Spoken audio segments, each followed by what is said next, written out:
What's up, everybody? And in this video, I've got some big information, a lot of news on Doom: The Dark Ages, another game I'm generally excited and hyped for that's coming out later this year. We found out a ton of stuff from the recent Xbox Direct, and this game is coming out on all major platforms: PC, PlayStation, and Xbox, and it's going to be on Game Pass day one. Doom: The Dark Ages launches on May 15th. And there are three core pillars for this game that were talked about during the Direct: combat, exploration, and story. And interesting enough, this is actually a prequel to Doom 2016, and the devs did confirm that essentially like the ending of this game will tie in directly or lead right into Doom 2016. This time around, as a Slayer, you'll be invited to explore a dark fantasy sci-fi world with Doom's immediately recognizable hellish twist.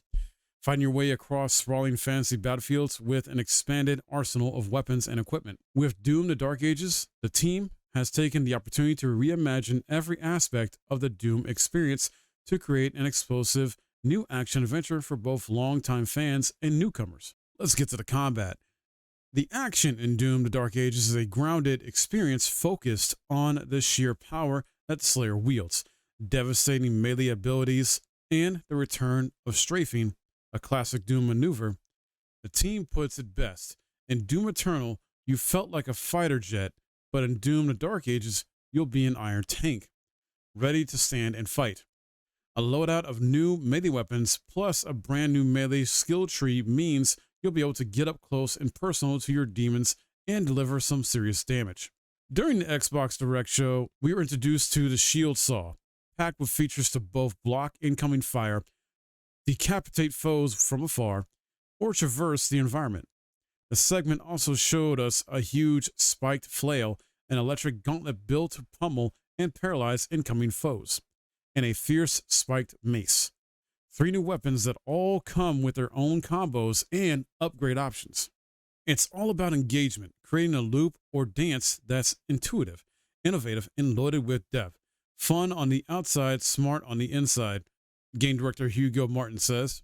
An appealing power fantasy that's new but familiar. Who hasn't wanted to feel like an iron tank in the middle of a medieval war against hell, right?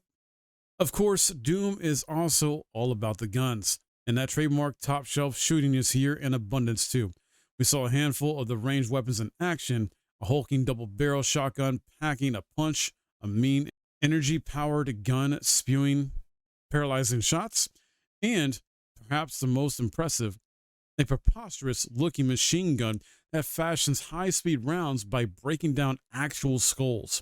It's an utterly menacing arsenal built to take on the biggest and baddest demons you've ever faced in a Doom game.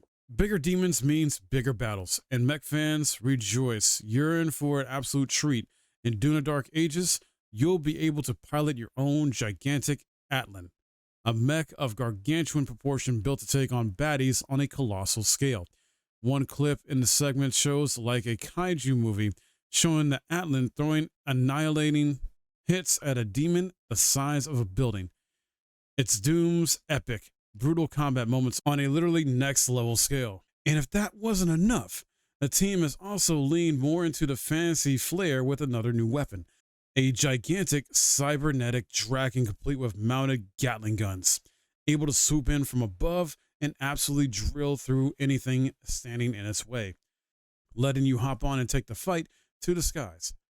While Doom: The Dark Ages' internal motto has been stand and fight, this piece of equipment lets us mix it up with some fantasy-style airborne combat, which honestly looks very, very fun.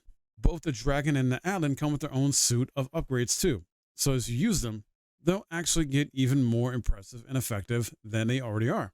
Next up, let's dig into exploration. So, in Doom: The Dark Ages, we are met with a mysterious world from the Slayer's past, shrouded in dark forests and towering structures, alongside dangerous dungeons and ancient battlefields.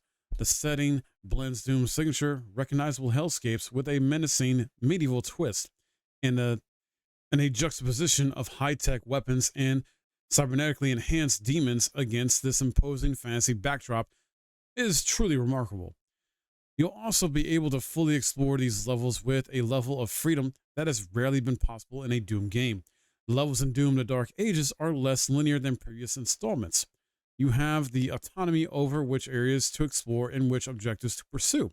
It's a Doom sandbox, your playground to cause carnage in whichever you want, and the biggest player space ever seen in Doom. The shield saw, as I mentioned earlier, also doubles up as a cool exploration tool. You can use it to traverse across broken bridges, scale up ledges, smash through hidden paths, and crack into treasure troves nestled in every corner of the world. Exploration isn't just encouraged, it's rewarded with loot, upgrades, and secrets. Lastly, let's touch on story. The id team is going big on narrative in Doom: The Dark Ages with aims to make the story and lore much more approachable, bringing deep story beats out of the codex and into incredible cutscenes for maximum impact. With the Slayer in prison at the start of our story, the balance of power between good and evil is shifting and time is running out.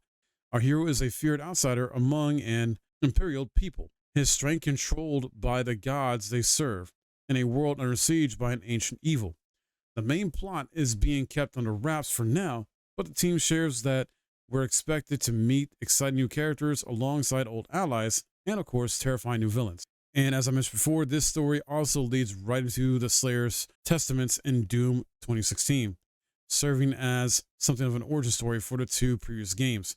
It's an action story worthy of the Slayer's legend, and I personally cannot wait to uncover it and explore it and showcase it. And the cool thing is, well, and maybe the best part too to some people, we won't have too long to wait. It releases May 15th, guys, once again, and that's Doom's Day. This is coming out on Xbox Series X and S, as well as PC via Steam and PlayStation 5. Also, it's going to be on Game Pass, both on console and PC. So yeah, I had to bring this to you guys. I'm genuinely excited for this. I've been a Doom fan for many, many years, honestly. This is such a freaking amazing time.